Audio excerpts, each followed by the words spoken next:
All right, welcome everyone. Glad you could join us for the SUNY Online Teaching webinar. Today we're going to be talking about evaluating online assignments, and my colleague Rob Pierkowski is going to present the content for you today. I'm going to put in the chat where you can access recordings and also register for upcoming events. And then from there, we'll also have some time so that you can ask questions. If you want to type things in the chat as we go, that's fine. I can always pause Rob to address your comments as we go along. And it'd be great if you could introduce yourself in the chat as well to kind of give us a sense of what you teach, maybe if you're faculty, or what your role is and what campus you're from. That would be great to kind of introduce each other. So with that said, I'll stop my sharing here and I'll turn it over to Rob to share. Thanks so much, Rob. Thanks, Erin. Welcome, everybody. Good afternoon. And I just want to introduce myself real quickly. I am Rob Pierkowski. I am the Assistant Director of Online Teaching for SUNY Online. I've been an instructional designer for a little more than 20 years now. And I've been training for the distance learning environments in Brightspace for the past 2 years, ever since SUNY migrated to D2L Brightspace as the preferred LMS. I've been training it. So I'm here to talk to you today about assessing online assignments. And I'm going to spend a fair portion showing you how to do that in Brightspace, and just some of the effective practices with Brightspace that have sort of bubbled up in the 2 years that I've been training it. And then we'll get into some of the features for grading here in Brightspace as well. Some of the tools that you have for assessing student work. So I'm going to dig right into it. As you can see, I've shared my screen with you, and I'm a former French instructor, online instructor, so I use a French 101 training course to train faculty in Brightspace. And so we're going to get right into grading. So I have a few student accounts, fake student accounts here, and I've submitted some work. And so that will enable us to get into the grading process. So I'll show you how to grade in Brightspace, show you the features of the grading tools, and then we'll get into rubrics a little bit and talk about how the rubrics work real effectively in Brightspace. Okay, so let's get into it. So when I am in my course, one of the first things that some faculty come up against is once there's student work in a course, where do I go for grading? Where do I find the student assignments? And then how do I make sure that those assignments are getting back to the students? Well, just like in Blackboard and in Moodle, once we grade an assignment, the grade is automatically logged into the gradebook, and once it disappears from view, in other words, we've graded it and we've published it in Brightspace, the term is publish, that grade is again dropped into the gradebook and removed from the list of things that we need to grade automatically. So if you're faculty in Brightspace, or if you're training faculty in Brightspace, if you're an instructional designer, one thing I would recommend is finding where the quick eval tool is. Now, when we look at my course here in Brightspace, some of you might say, well, my course doesn't look like that. And that's true. On all SUNY campuses, SUNY campuses have customized this mini navigation bar that I'm circling right now, this blue bar right here with these menu items. And so While things may not be in the same exact spot for you, the tools are all available here in Brightspace. The same, more or less the same tool set. Certainly, the tools that are native to Brightspace are all present in your course. So, what you want to find is the phrase "quick eval." That is the main tool that Brightspace that I recommend you use in Brightspace for doing your grading. For most faculty, um, the common workflow in managing an online course is reading emails, seeing what students are sending to you privately, um, in email or in messaging, and then usually reading through discussions, creating announcements, and then of course grading takes up a big portion of our time when we're managing our online courses. So uh, um, again, what you want to look for is quick eval. So in my course, it's somewhat buried. I've been telling campuses that the further out onto the homepage that you can get quick eval, and here you can see it's kind of buried under my course tools. Um, if you can get it on the homepage, all the better, because quick eval, and let me show you what it does. It enables us to get right to our grading right away. Because what it does is, for those of you who used Blackboard in the past, it shows the same screen that the little needs grading link used to show us. So in other words, Quick Eval aggregates all of the grading that I need to do as an instructor on a single page. I don't have to go hunt and peck around my course and look for assignments that have been submitted into the course. All the student work that needs grading is, again, summarized and aggregated and linked to from the quick eval view. So I'd highly recommend you use this view. And again, for me, it was under course tools, quick eval. If for some reason you're having trouble finding it, if you're following along right now, another way to get to all of the tools in Brightspace is this course admin link. So I'm just going to click that real quick just to show you what that does. And again, if you're clicking along with me, by default these may be organized by category. I prefer them organized by name. And as you can see, it becomes an alphabetical listing, and quick eval is right here. So if for some reason you're having trouble finding it on your screen, you can find it through the course admin link. Okay, so again, here I am in the quick eval view. This is all the student work that awaits me.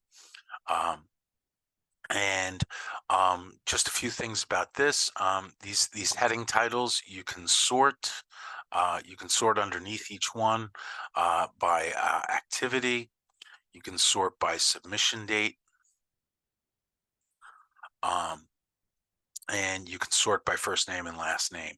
So so that's kind of handy in this view if you want to get right to the whatever's been waiting the longest on your list. You can click on submission date and grade in chronological order if you want. Also on this screen, you can see here under the activities, the icons kind of reveal what kind of activity this is. Of course, the title does as well, but so anything with these bubbles right here would be a discussion. Anything right here with the kind of funny, it looks like printer paper in coming out of a printer, that would be an assignment. So so here's the grading that I have to do. And so just to take a look at the process here, I'm going to click on an assignment first, one of Jane's assignments for creating a recipe here in my class. So this is a text submission. And so when a student just submits text into Brightspace, this is what it would look like. Looks like there's a little bit of a picture here. Jane may have copied and pasted off of a web page, looks like. And so when I look at it here, I can mainly just look at it. There's not much I can do in terms of marking this up, but I can read this, and this is good to know, because if I plan to mark something up, I may want to require my students to submit an attachment, which I'll show you in a second. But on the left, in general, we have the student submission, and on the right, we have the evaluation feedback tools. So I can put in a grade here. I can enter a grade here. I can provide feedback to Jane on her assignment right here. Narrative feedback, obviously, but I have other options too that I want to show you. Again, these are all built into Brightspace. So in addition to the narrative feedback that I could provide right here in this field, I can upload a file. I can attach a link to an existing activity. This is a very handy option in Brightspace. So let's say if Jane didn't follow all the directions, I might want to maybe link Jane to some of the directions. And what I'm clicking on is this second icon in Brightspace. It's called a quick link. And so when I click on that, this is available to me, by the way, all throughout Brightspace, these quick links, and they're wonderful because I can click right to, I could link right to my content in my course. So these are what we used to call internal links. I can link to anything internal to my course. So that's a very handy feature. And again, this is in addition to my narrative feedback. I can attach a web link. I can attach something from my Google Drive or from my OneDrive. What has become really popular is audio feedback on assignments, whereby I read through Jane's submission here. And if I just click this record audio, I could just record up to 30 minutes of audio feedback for Jane. And if I do start recording something, it's called a one-button studio. It will, a lot of uhs there. But what's real great about Brightspace, both for audio and video, I can give this a title, I can give it a description, and again, this is the audio file that I just created. But what I'd really like to draw your attention to is my ability to caption my feedback right here. And so I can choose an audio language. I can automatically generate captions from my audio. And when I drop it down in there, it drops down like an attachment. So this is just regular. This is again just a text submission over here on the left. So these are the tools available to me with a text submission. I'm not going to publish this because I want to save it for future workshops. But I just like to show you what it looks like when someone submits an attachment. So I just clicked on, again, from the quick eval view, I clicked on my student Amir, and Amir submitted an attachment to me, a docx file, as we can see here. So attachments behave a little bit differently. You'll notice the form is very similar in that the student work is on the left, and my evaluation tools are on the right here, my feedback tools. And so here, if I click on an attachment, what Brightspace does in very Adobe-like fashion is it turns this attachment, it copies this, the attachment, and it turns it into a graphic. And so So here I can now mark this up. So if you have an assignment for students that in the assessment of the assignment you plan to mark it up, I recommend that you have students submit attachments to you. Okay, so just want to show you some of the tools you have available to you in addition to these different feedback features here on the right. Um, I can go full screen here, and I'm going to click on the full screen toggle first. And essentially, when I'm looking at the student work here now as an attachment, I have two sets of tools. On the left-hand side are my viewing tools for this attachment, and on the right-hand side, on the top that I'm circling now, are the markup tools. So looking at some of the viewing tools, there are no big surprises here. This is a 2-page assignment, I can see. But I can get an outline view if it's many pages. I can get a thumbnail view of all the pages. I can navigate here on the top left. I can have different page modes, so I can have side by side if I want. I can adjust the transition as needed. I can rotate the page if it's an image. I can use this hand tool to move up and down the page. I'm going to go back to just a single page view. So with the hand tool, I could just click and drag the pages with the hand tool. I can zoom out, I can zoom in, and then this is my favorite, just fit it to the page. And so I get a real nice big view of the page. Over on the right-hand side, I have markup tools available to me. The first tool is a drawing tool, so I clicked on the icon, and then I can draw things in here. I can circle things. There is a highlighting tool where I can highlight. I have control over all the colors here, over the opacity. It's quite a robust tool set here. And then with a text highlighter, I could just highlight text like so. If I can get it together here. And I also have next to that some sticky notes right over here. And with the sticky notes, I can get a little cleaner. And I could put in some feedback this way. I can mark up the tool, mark up the paper like this. It gets a little cleaner. Again, everything is graphic in nature. So with the sticky note tool, I select an icon, I select a color, and I could drop in sticky notes as I wish. I can color code my comments. That's popular for some. I mentioned that I taught foreign language, so a lot of times I would highlight things on homework assignments and stuff, and the color of the highlighting would reveal the nature of the error or the correction that was needed, or that kind of thing.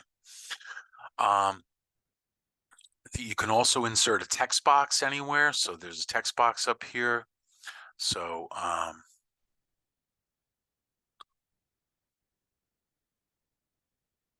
so we have that. Well, full control over the color. As I mentioned, it's very graphical in nature.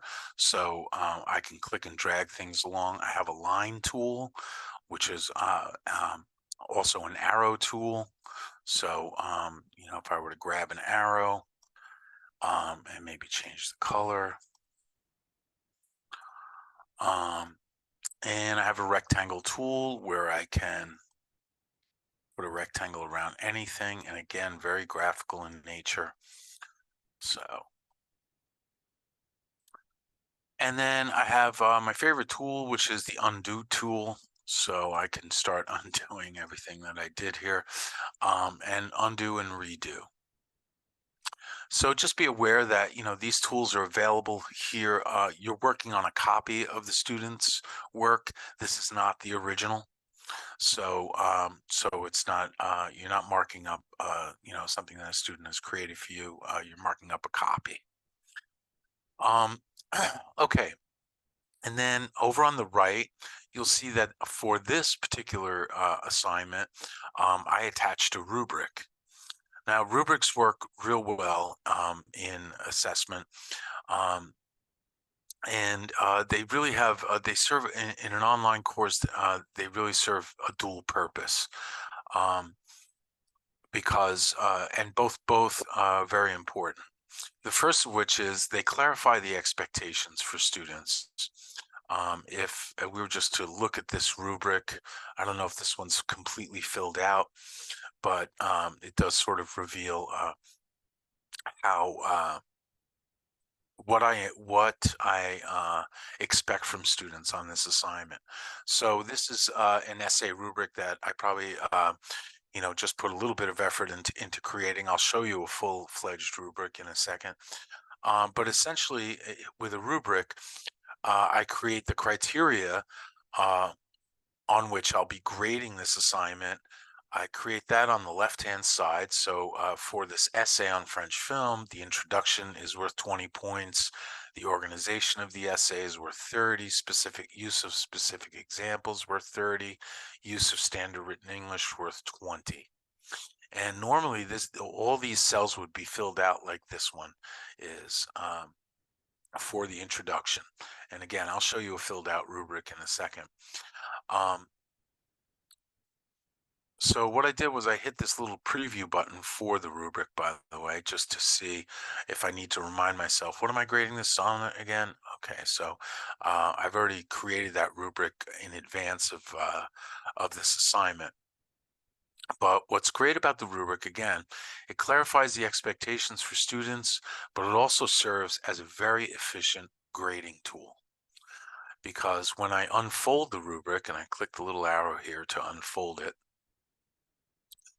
essentially, now all I need to do is, as I go through this assignment, is evaluate using the rubric how Amir did on this essay in regard to his introduction, the organization of the essay, his use of specific examples, and his use of standard written English. So let's as you can see, I did it real quickly, but this is how it goes. When I have 20 of these to grade, it usually, you usually want to work relatively fast to get through 20 papers and get on to other things in your class. So essentially, when I click here, you can see that for the 20 points available here for the introduction, he earned 18. If I want to fine tune any of these numbers here, in other words, it wasn't really an 18, maybe it was a 17. I can adjust those numbers as needed, and so I could do that for each piece of criteria with the rubric. What's nice is that this rubric isn't completely filled out, but again, I'll show you one that is. What's nice is I do 5 clicks here or 4 clicks on for the criteria, and Amir will get back 4 paragraphs of very pointed feedback. And while on my end, all I did was I clicked 4 times in evaluating this assignment. If I want to add, I can add feedback for each and every piece of criteria here, and I can also add overall feedback for this. You see, when I use the rubric, the overall grade drops in as well, because I've already made calculations for what each piece of criteria is going to be worth. So as I click through the rubric, the overall grade number score is automatically populated. And I have the same tools here that I had before in terms of attaching anything to this assignment. So I could give Amir a lot of feedback on this. Let me go back to so normally I would click publish. And again, as I mentioned at the very beginning, when I click publish, the grades would automatically populate into the gradebook slot for this assignment for Amir. And I would just return to the quick eval screen, and I would see the next assignment that I need to grade. Okay, let me take some questions now, if there are any questions in what I just did. Thanks, Rob. So I've been trying to recap in the chat, and we have had some comments about using feedback boxes and rubrics, internal links, and then a question about what formats can be annotated with that tool. And I did provide the Brightspace help document that gave the list of them. But a lot of times students do prefer to use Google Docs, right? We know that that's a popular tool, and some campuses are Google campuses. In that case, I don't know what your opinion is. My thinking was to have the student maybe, I mean, they can provide a link, right? But then you can't use the annotation tool, but they can download a Google Doc as a Word or a PDF and upload that. Right. So, yeah. Yeah, that's what I would recommend you have your students do, and it's good practical skill for students to have, to know how to turn a Google Doc into a more portable file, like a PDF. For me, I work almost solely in Chromebooks. So when I go to, the way I do it is I go to print a Google Doc, it turns it into a PDF, it saves it as a PDF, especially if I'm not connected to a printer at the time, and that works real well. And of course, as a Google Doc, you have lots of markup tools in Google. So if you want to do that, what I would do is maybe duplicate the document and then mark up the duplicate, and maybe change the title a little bit, like graded, put in graded or something like that in the title. So there was a question. Pam, did you have a question? Pam and then Mark as well. Yes. Yes, I was just getting ready to type it. I have the quick val. I was able to find it under course admin, but it's not under my list of tools. Do you know how you can get something to move to that pull down? Yeah, that's not something that we can do as faculty. What campus are you from, Pam? Binghamton. Okay. Check your homepage too. I haven't seen Binghamton's any Binghamton courses yet. Some campuses have put what they call a quick eval widget right on the homepage, and that's widget is just a cool name for a little box on the homepage. Like I know FIT has done that.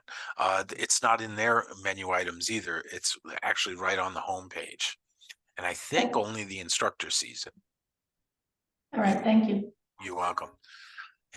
Hi, Mark. Do you have a question? I do. Thanks. Hi. Sure. So I do a simulator for MRI, and they submit screenshots and documents for me to review. I've given them feedback in the text, and then I've added pictures and things to explain, as a just a review of the material and corrections. So my question is, I asked the students if they've gone in and looked at my, comments. Yeah. What prompts them to do it? Or is there anything, or what do they see on their end when they do it? How do they get? It's a great question, Mark, because I appreciate you asking it, because a lot of faculty deal with this in all different disciplines. We put a lot of effort into evaluating student assignments, and then at one point or another during a semester, we wonder, are they even reading all of this stuff that I'm creating? And so, the few recommendations I have are not really technical in nature, more pedagogical. If there's any kind of follow-up activity after the evaluation has been submitted, that could be nice. In other words, students, trying to close the loop with students, you could ask them to, report back to you, what they think of your feedback, how they think they can improve, moving forward. and some faculty have more types of formative types of approaches with assessments. So in other words, they allow students to actually make the corrections and resubmit the work. If there are any assignments or any tasks that you have in your class that would accommodate that, you might get some satisfaction, and the students might get some satisfaction from that as well, having the opportunity to use your feedback and improve upon it. But in terms of, technically, is there a way to see whether students have looked at the feedback or not? No, not without you prompting them with some kind of task. And how do they navigate to the feedback? So when so from the student view, they can get to any graded assignment through the gradebook. There'll be clickable links there, and they could see, the feedback that you've provided them on any particular assignment. Okay, thank you. You're welcome. But improvise a little, figure out a way to make it work. Yeah. No, I think your concern there is kind of universal across so many disciplines. Thank you. Yep. Rob, we have Donna raising her hand, and then there are two in the chat that I can address for you. Yep. Hey, Donna. Hello. The one thing that I would recommend, and I noticed that you didn't even bring it up, but I want to make sure that faculty realize that inside the rubric, there's actually where you can put feedback on each line of each row of the rubric. And I would tell them not to use that because the students have to drill that down to be able to see that. So if anybody, gets into the rubric and they use that, stay away from using that add feedback for each piece. Okay, so I'm just going to make sure I understand. So for each piece of criteria, if I'm using a rubric for each piece of criteria where I can add feedback, more narrative feedback, that is a drop down for students that they don't readily see. Yep, they have to open it up and they might not even see it. Okay, so to Mark's point, that's almost a technical barrier. Yeah, okay, all right, cool. Thank you, Donna. I didn't know that. Yeah. Thanks, Donna. You actually addressed one of the comments in the chat as well. So Rob, you had that same thing with quizzes, and with quizzes, it's even worse. If you put feedback in each question, it's terrible for the students to try and go in and see where that feedback is. So use that one main box and put everything in there if you can. Okay, yeah, good advice. And it might be a situation where if you feel the need to do those things that are specific to each criteria, that maybe you would have to show the students, right? It's a learning experience, maybe show them how to get to that and view it. But yeah, it also could just be a barrier to avoid. But another question, Rob, from Naren is whether or not there's any difference between providing audio video feedback using the video note versus using record audio or record video. No, there's not much difference there aside from the file size. Okay, because a video is much larger than an audio file. Both are large files, but the video is larger. But no, in terms of the interface, that little one button that says start recording and stop recording, that is really all the controls we have. And then once we're satisfied with what we have, if we click the next box, that's where we can choose the captioning, and we can caption our feedback, which I recommend to make it as accessible as possible. There's no real extra effort, a couple of clicks on the part of the instructor, and it would be great if we made all of our feedback as accessible as possible. Okay, let me move on to grading a discussion. Just to in my discussions, I do have a mature rubric in play here, so we can look at both.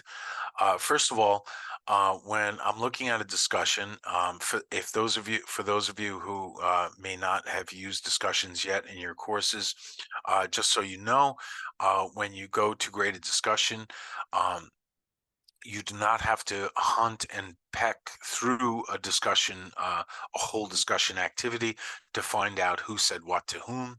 In the grading process, the discussion is broken down by student. So in other words, I see each student's performance separately on the discussion when I go in to grade the discussion.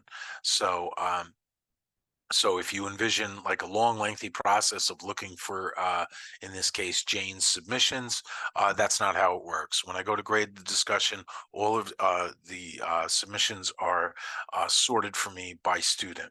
So in this discussion here, Qu'est-ce que c'est d'être américain? Jane has 2 posts that I can see. So essentially very similar to grading a paper. I don't have markup tools for this. I do have links back into the discussion. If I need to see the context, I can click into, it opens another page. It shows me, it highlights the posts that I'm focusing on, and it shows it to me in context with the rest of the students. So that's kind of nice, and it launches a new page. So when I close this tab, I'm back into my grading process here. So that's kind of nice if I need to see context. Now over here, I do have a mature rubric. So let me just launch it here. This is the little preview tool to look at my rubric, and so this one is of course all filled out. I've already used it once. It looks like I've already graded this, but I use this stuff all the time, so that makes sense. But let me just go through the anatomy of a rubric.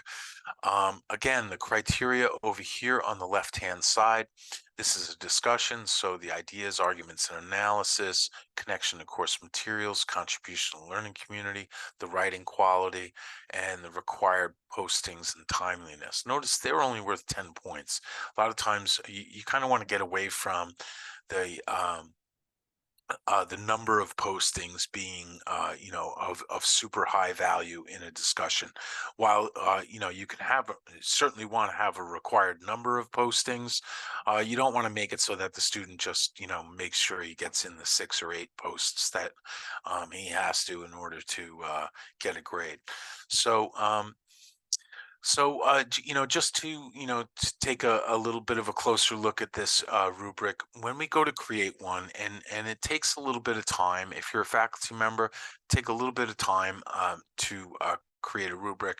But I promise you, over the course of several semesters, in terms of the grading process and how much time it takes to create this rubric, you'll be saving yourself a lot of time if you use a rubric, because it does expedite the grading process significantly. But in creating one, just a few points of design that I'm going to point out for you here. A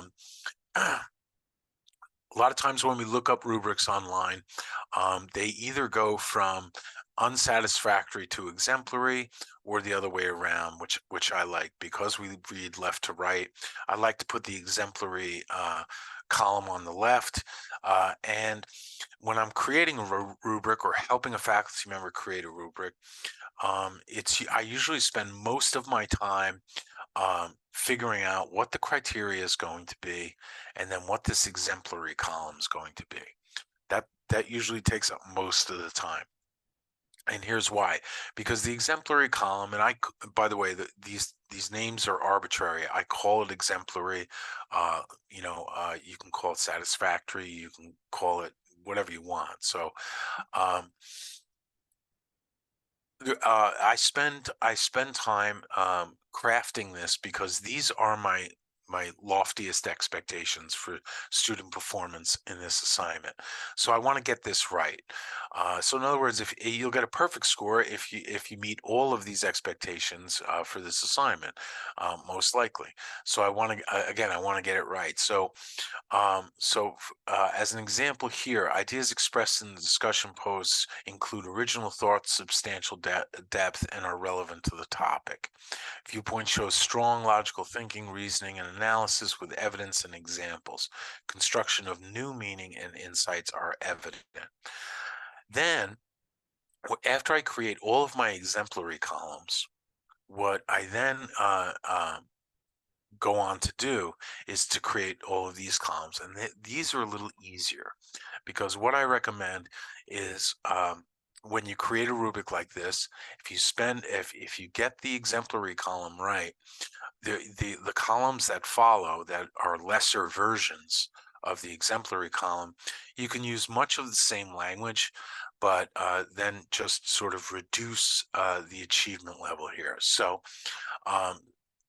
So what I just read to you here in the proficient column, ideas expressed are mostly substantive and relevant with some original thought. Viewpoint is supported with evidence and examples. Great. So I can copy a little bit of this, but it's basically a paler version of the exemplary. And then I do the same thing, just moving across. Ideas expressed in the discussion show a minimal understanding. Comments are general, occasionally not relevant, and lacks original thought. And then here, completely unsatisfactory. Again, it all riffs off of the exemplary. Ideas now lack an understanding of the discussion topic, and etc. But I basically hit the same points here. I just express a much lower achievement level of the exemplary column. So that's usually, just to give you a little insight into creating rubrics. I found this has been very a great way to do it. Mainly what we want to do is we want to make sure that as instructors, our expectations are well documented. And, it takes a little bit of soul searching, I gotta say. It's not always a very smooth process, but there are a lot of resources for creating rubrics that, can really help you along. And I'll point those out after I demonstrate this. So here I am with Jane's discussion submissions, and again I have a rubric that's fully that's filled out here, but again, so what I'm going to do is I'm just going to click on the achievement levels for each piece of criteria here. And so when I do that, again, Jane's going to get 5 paragraphs of feedback to begin with, just from my 5 clicks there. I like to call the rubrics preset narrative feedback, because that's really what it is. So my 5 clicks are not me being lazy. It's me really looking at it and making evaluations off of essentially a very well-crafted lens. And so the grade is dropped in automatically, and just like before, I can add a little bit more feedback over here, and I could publish this, and Jane would get quite a bit of feedback off of my rubric and whatever narrative feedback I want to add. So I'm just gonna get rid of this for a second. So I want to show you, where the rubrics are. And again, it's not, what I'd have to do is I'd have to go into the course tools. And I know for mine, rubrics are right here. But again, just going off of that course admin, because that could be like, kind of like a home page of all the tools here. There's also a link to the rubrics here in from the course admin screen. So I've already, created a lot of rubrics here. As you can see, I have lots of different rubrics. Not many of them are filled out, completely filled out. But as I train, I show everyone how to do rubrics. You can make them real simple. You can make them more elaborate if you wish. But essentially, if you don't have any rubrics and you want to create one, you would navigate to the rubrics section of Brightspace. You would click the new rubric button.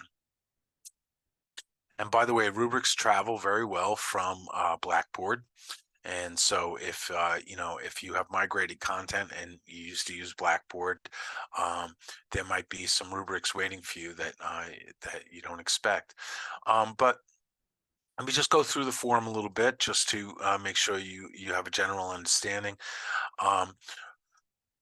Here is where you'd put in the title of the rubric, usually of an assignment itself. I like analytic. That kind of breaks down all these criteria and stuff. One thing that I recommend is custom points. It just enables us to customize all the points for all of the cells here. And as you can see, this is where we fill in our achievement levels. If we want to add a level, we can add. If we want to subtract, we could just toss it, and that'll get rid of it. And again, you can have binary rubrics too, where it's either pass or fail, or it really depends on what the assignment is.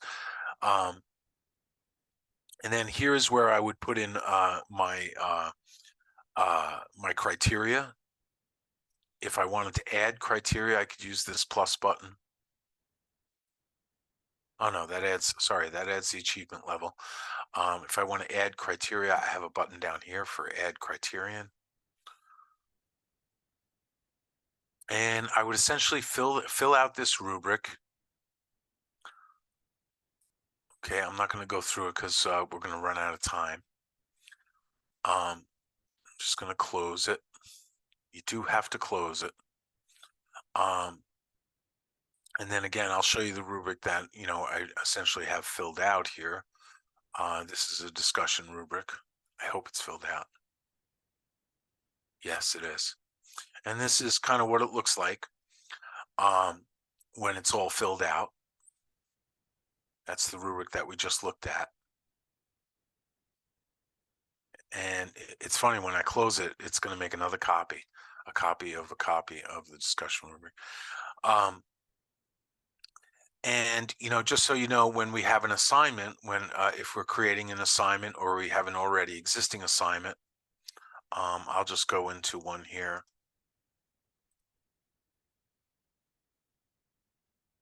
Just so you know where we add it. So I guess I already added a rubric to this one, but it's under evaluation and feedback on the assignment form where we add a rubric.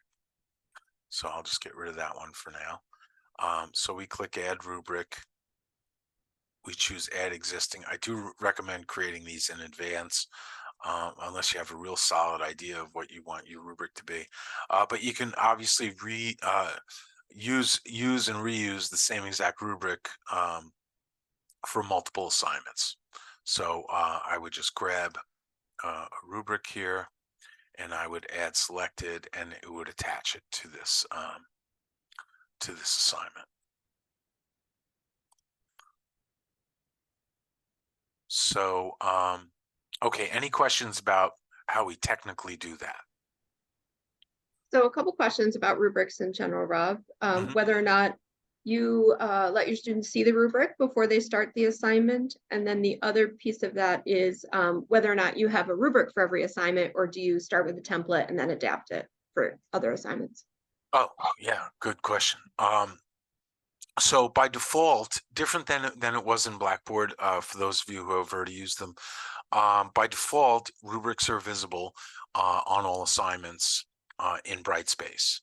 I haven't seen a switch to turn that off, but when I look at an assignment that has a rubric attached from the student view, the rubric, I can preview the rubric, and that makes sense to me because, again, the first purpose of the rubric is to clarify my expectations for students. Students, by the way, we have annual conferences that we host and that we go to, and many of these conferences have student panels on them, and a recurring theme year after year after year is students understanding an instructor's expectations. And in general, they're much more successful when they have a clear understanding of what an instructor expects, and the opposite is true as well. They struggle when they can't understand what an instructor really wants from them in regard to particular assignments. Sorry, the second question, Erin, I lost it. Sure, whether you have different rubrics for different assignments, or do you use a template? Do you customize them for the different assignments? Yeah, so I can give you my my experience as a French instructor. I would have a rubric for a pronunciation assignment. I would have a rubric for a written homework assignment. Um, and any projects usually would have their own rubrics for them. But so I would use one rubric for at least 50, little homework assignments. Those would be like grammar exercises and those kinds of things. So I would kind of use and reuse the same rubrics for the same kind of assignments over and over again. I didn't feel the need to tweak them. Usually, the criteria didn't change. Yeah, Kara. Hi, can I ask a follow-up question to my Sure. rubrics question? So I didn't realize that you could create your rubric within Brightspace. I never really used them in Blackboard. So if I'm understanding you correctly, what I could do is I could use the rubric template in Brightspace and make one rubric for my discussion board posts and another rubric for, I don't know, Ed puzzle or homework or something like that. But I'm sort of using what's in Brightspace as a template, for lack of a better word. And then I'm just sort of customizing it for discussions and customizing it for essays and so on and so forth. Is that correct? Okay. Yeah. And That's then great. Kara, you want to attach it to the actual assignments. Okay. So attach it again through that little evaluation and assessment. Yeah. That's great. Thank you so much. Yeah, you're welcome. Let me just, I have a little PowerPoint here that I just want to share with you real quick. I'm not going to go through the entire thing. But I have done presentations over the years called Align Your Design. And really what I want to get to is, just sort of like a quick, if you're just thinking about, creating rubrics, usually what you want to do is, and you already have a course and you've already been teaching and you probably already explained to your students, what's important in an assignment, what you're looking for. Usually you do. You can already use all of that. And usually what I recommend is, I have this, just alignment worksheet. It's simple, bare bones. It's really nothing special, but it does sort of outline the process whereby, from my course, and I use this with faculty when I create rubrics with them, when they engage me to actually do it. And I pull things out of a faculty member's course, in order to generate authentic rubric criteria, because the exercise should not be recreating the wheel, but using what's already stated in the course and just having the rubric as a tool that's already there. So usually what I do is I start filling out this sheet. I start looking through a course for objectives, and then assignment instructions, and then I just start pulling out words, like just sometimes single words of what's important on a particular assignment, because I know I'm going to be putting it on the form soon. And so I have these directions here, and I'll certainly share this PowerPoint with you. I'll share it at the end of the presentation today. But I go through this process, and I've trained instructional designers to do this with faculty. And just open, essentially use that sheet there, and just look for alignment. Look for what would make sense given what's already written.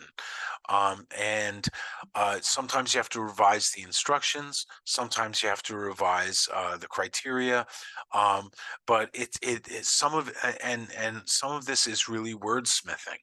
Getting to, because what you want to do is state as clearly as possible what your expectations are for a particular assignment or type of assignment. And so usually this works pretty well, because our starting point is working with what you already have. So again, this last recommendation is really an instructional designer advice type slide, but keeping the learners at the center. I would like to, you know, emphasize number 4, about, you know, just constantly staying focused on what you want students to get out of an assignment, what you want them to actually learn. It could be challenging, and so I only have 5 minutes, so let me stop my share, upload this to Google, and and make sure that I provide you with a link. But while I'm doing that, want to know if there are any questions, you know, or any thoughts. Donna, you have a lot of experience with faculty and assessment, and, you know, anything we want to touch on that we haven't touched on here yet. The one recommendation that I would make is the more detailed your rubric is, like you said, it gives them an idea exactly what you're expecting from them in their projects. 1, it gives them the insight. 2, they know exactly how they're going to be graded. And I mean, you can spend a lot of time on building these rubrics, but the time that it saves you when you go to grade is tenfold. And especially if you keep using those rubrics. I find that they can get more out of the rubric sometimes than just me, you know, writing individual feedback. So, but yeah, the more detailed, like I said, it takes time to do it and figure it out. And I'll tell you that once you grade that first time with a rubric, you realize, oh, it isn't exactly the way I want it. And that's the advantage of being able to go in and adjust the individual row grades. But a lot of times I'll build a rubric, I'll use it for 1 semester, and then the next semester I'll copy it and make adjustments to it. So it's one of those things that you constantly make updates to. And the more as you use them, you'll realize, oh, I really should have added more points here or less points there. I should have added more detail here. And those are the updates that I'm talking about. Yeah, cool. Thanks, Donna. Yeah. Okay. And you know, it gets right at the heart of the instructional process too, and which I really like, and it's one of the activities that I really enjoy collaborating with faculty on, is you know, just sort of zeroing in on what's important. Also, just lastly about rubrics is a lot of times I recommend them to faculty that say, I write the same thing every time for 20 assignments. I feel like I'm typing out the same thing. If you ever find yourself in that position, you know, I think a rubric could save you a real lot of time. So, okay, Erin, that's all I have. Are there any questions? Yeah, that's great. There's some sharing happening in the chat, which is I see it. Yeah. wonderful. So thank you for that as well. I did pop my presentation in there. I managed to get it into the Google Drive and get the link and everything. So Perfect. I posted the link a couple times. Thank you. All right. Perfect. Thanks, everybody. Thanks, Rob. We appreciate you sharing today and giving us all of that, those tips and the tools at our disposal in Brightspace. And I just wanted to pop this up before I stop the recording so that you can all see what's coming up next. In November, we'll be talking about collaborative learning online. That it would include group work, but also other ways to get students to engage with each other. And in December, we're going to be talking about ensuring DEI in your online courses. I put the link in the chat to register. That registration link is also where you will get recordings for any of the sessions that we have. All right, thanks so much, everyone, and I hope you enjoy your afternoon.